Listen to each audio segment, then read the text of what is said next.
பிரகாஷ் தனது மனைவி சுந்தரிக்கு ஒரு ஆச்சரியம் கொடுக்க நினைத்தான்.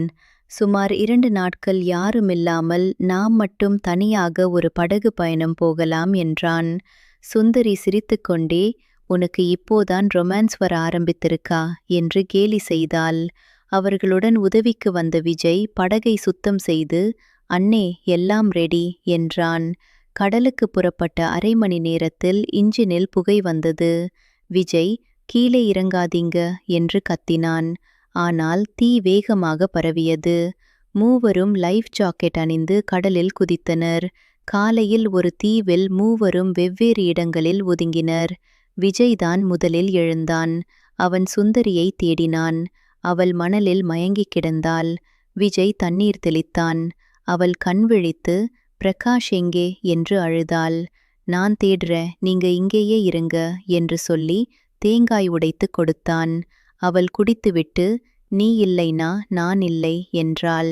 விஜய், நான் இருக்கேன் என்று மட்டும் சொன்னான். அன்று இரவு குச்சிகைகள் பொறுக்கி ஒரு குடிசை கட்டினான். சுந்தரி, உனக்கு இதெல்லாம் எப்படி தெரியும் என்றாள். எங்க அப்பா மீனவர், சின்ன வயசுல இருந்தே கடல்தான் என் வாழ்க்கை என்றான். அவள், நீ பேசுறது கேட்க நல்லா இருக்கு என்று சிரித்தாள். அவனது பார்வை அவள் மார்பு நிறைந்த நீர்க்காய்கள் மீது ஒரு நொடி நின்றது. அவள் உடனே திரும்பினாள். தீவின் மறுபகுதியில் பிரகாஷ் மயங்கி கிடப்பதை கண்டுபிடிப்பார்களா? விஜய்க்கும் சுந்தரிக்கும் இடையே ஏற்படும் நெருக்கம் எப்படி மேலும் அதிகரிக்கும்? மறுநாள் காலை பிரகாஷ் கிடைத்தான். கால் மற்றும் கையில் காயங்கள். விஜய் அவனை தூக்கி வந்தான். சுந்தரி, பிரகாஷ் என்று ஓடி அவனை கட்டிப்பிடித்தாள். பிரகாஷ், உன்னை காணாமல் பயந்துட்டேன் என்றான். விஜய் ஓரமாக நின்று, அண்ணே ஓய்வு எடுங்க என்றான். அந்த நாள் முழுவதும் பிரகாஷ் தூங்கினான். சுந்தரி விஜய்க்கு அருகில் உட்கார்ந்து மீன்களை சுத்தம் செய்ய உதவினாள். உனக்கு கல்யாணமாச்சா என்று கேட்டாள். இல்லை, கடல்தான் என் பொண்டாட்டி என்றான் விஜய். பொய் சொல்லாதே, உன்னை பார்க்கிற பொண்ணு பாக்கியசாலி என்றாள் சுந்தரி. அவன் சிரித்து கொண்டே, அப்படி ஒருத்தி வந்தா நீங்க தான் முதல்ல சொல்லணும் என்றான். அப்போது அவள் கை தவறி கத்தியிலிருந்து விரல் அறுந்தது. இரத்தம் வந்தது. விஜய் உடனே அவள் விரலை பிடித்து துடைத்தான். சுந்தரி ஒரு நிமிடம் அப்படியே நின்றாள். விடு என்று மெதுவாகச் சொன்னாள். அவன் விட்டான். இருவரும் பேசாமல் இருந்தனர்.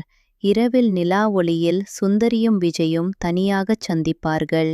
அந்த சந்திப்பில் என்ன நடக்கும்? 3வது நாள் இரவு பிரகாஷ் நன்றாக தூங்கினான். சுந்தரி தண்ணீர் எடுக்கச் சென்றாள். விஜய் பின்னால் வந்தான். நிலா நல்லா இருக்கு என்றான். இங்கிருந்து போக முடியுமா என்றாள் சுந்தரி. முடியும், ஆனா கொஞ்ச நாள் ஆகும் என்றான். அதுவரைக்கும் என்று நிறுத்தினாள். அதுவரைக்கும் நான் பார்த்துக்கிறேன் என்றான் விஜய். காற்று அடித்தது. உங்க நீர்க்காய்கள் குளிரில் நடுங்குது என்றான் மெதுவாக. விஜய் என்று அதட்டினாள். ஆனால் அவனை பார்த்து சிரித்தாள். ஒரு முறை தொட்டு பார்த்தாலே போதுமா என்று கேட்டான். பிரகாஷ் என்றாள்.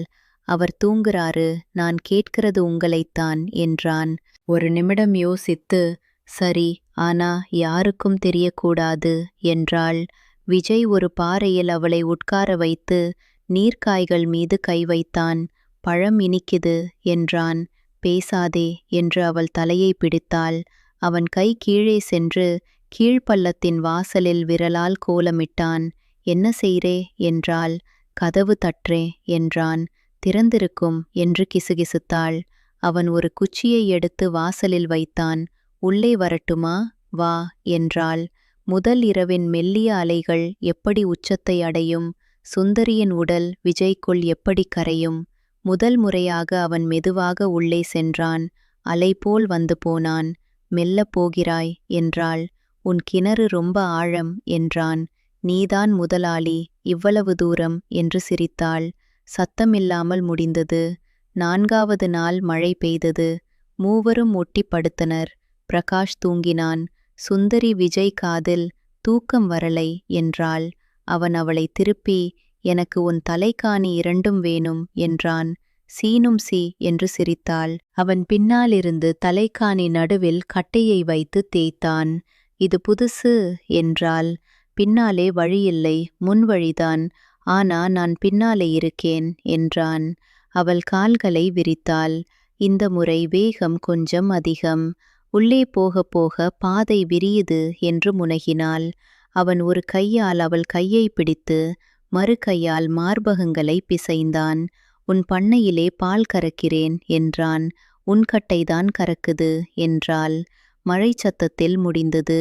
வெளியே எடுத்து தலைக்காணி மீது விட்டான். 7வது நாள் சுந்தரியே முதல் முறையாக மேலே செல்ல முயற்சிக்கிறாள்.